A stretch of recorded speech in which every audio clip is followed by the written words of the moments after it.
Hello, today it is the 19th of February 2025, and in this video I'd like to express my frustration and disappointment with JD Vance's speech at the Munich Security Conference.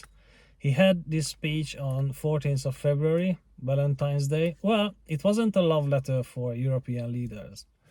What it was, he addressed four main areas. One of them was economics, and he said that Europe is responsible for its own problems. Second area was the conditions of free speech and democracy.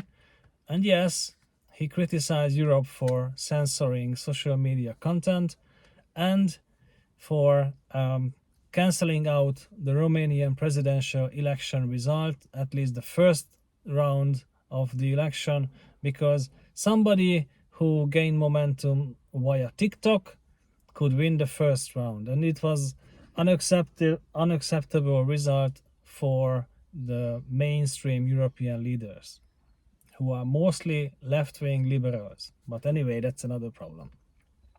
Now, concerning the third issue, migration, Vance referred to an Afghan migrant driving into a crowd in one of Germany's cities, and he criticized the European leaders for these heinous crimes. Why they allowed so many migrants coming into Europe, that was their problem. Yeah, it was hurtful, and Vance went on. He said that Europe has to take a larger role in securing its own safety. Now, what this means is higher military spending.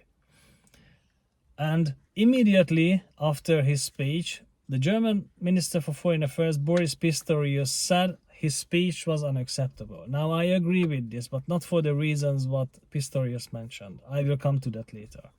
One of the analysts, Brian Berletic, also mentioned that it was too convenient for Vance to have a migrant driving into a crowd, and for this heinous crime, he could criticize political leaders.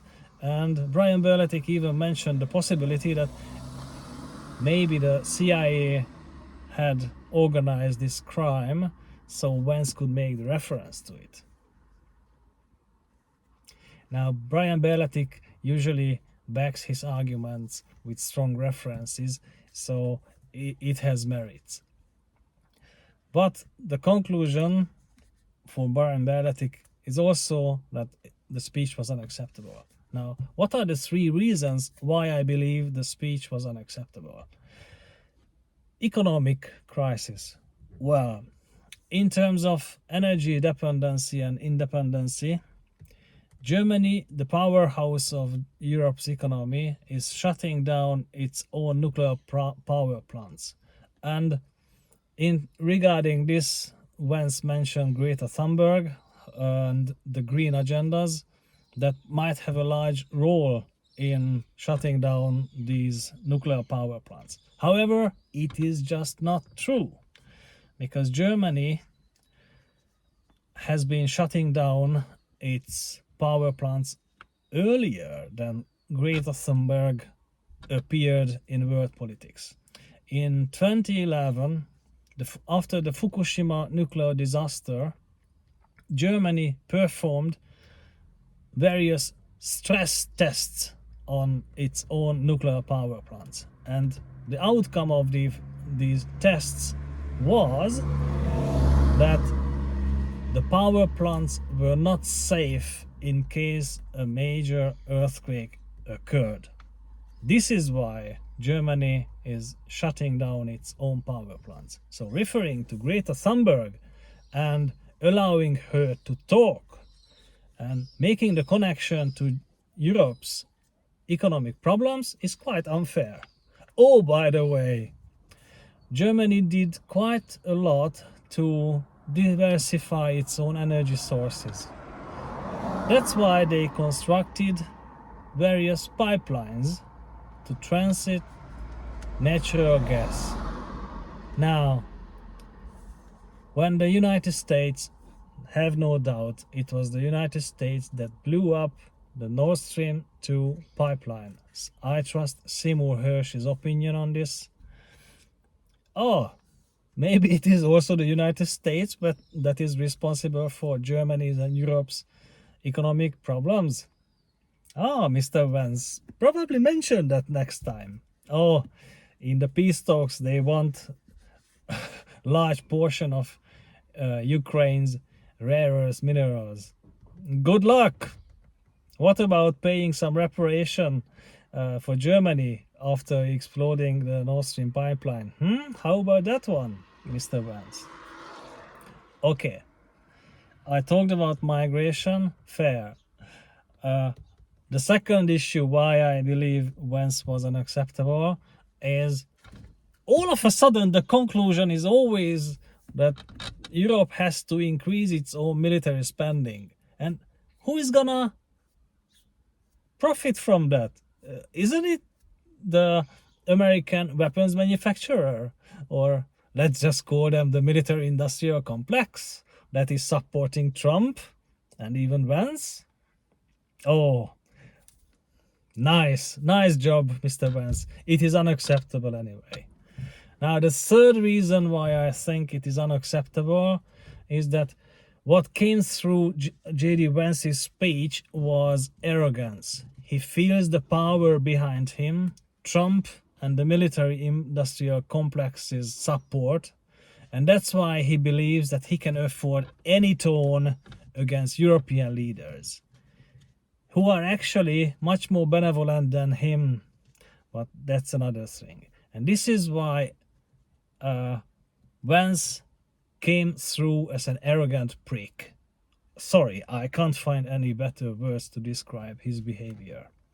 Now, it is not uncommon for politicians to stage a debate among themselves. I remember in February 2020, Jacinda Ardern, the then New Zealand Prime Minister, visited her Australian counterpart, Scott Morrison, and they held a joint press conference in Sydney. And during the press conference, Ardern said something very highly critical of Australia. She said that Australia should not export its own criminals. Now, she referred to a deportation agreement between Australia and New Zealand, and in alignment with this agreement, Australia could deport those New Zealand-born citizens, Australian citizens, who committed crimes and they didn't want to spend the correction for them. So they trusted New Zealand to deal with the issues. Okay, it was unfair, yeah. But still, Ardern could inform Scott Morrison, then Australian Prime Minister, that she would criticize him for this practice and she would mention this. And everyone knows that this was just a staged event for domestic political reasons. It wasn't much of a debate. It was all staged. It was a nice act. Ardern could garner some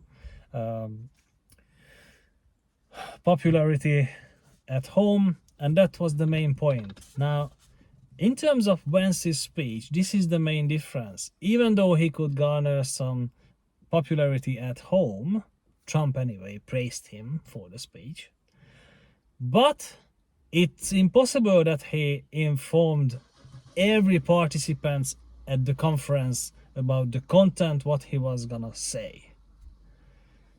And this is why it's not just a staged act. It was a bit more. It was telling off Europeans to bugger off from the nuclear umbrella of the United States. Well, because Vance couldn't present this in an acceptable form, like I said, he came through as an arrogant prick. That's why, inadvertently, Vance made a huge mistake that will bite back in the long run, because what it will result in an indirect isolation for the United States.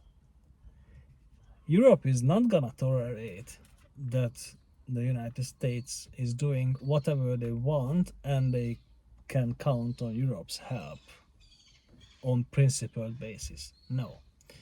Even Europe might consider cooperating with those countries that do not support international trade with high American tariffs.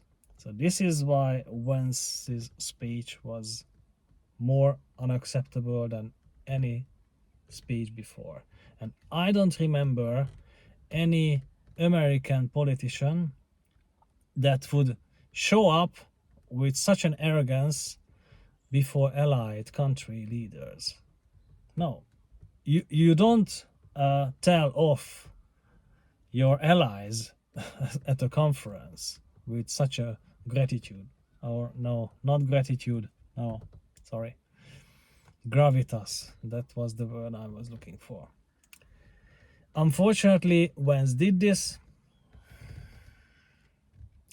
It's not looking good. This is for today. Thank you for watching and see you in the next one.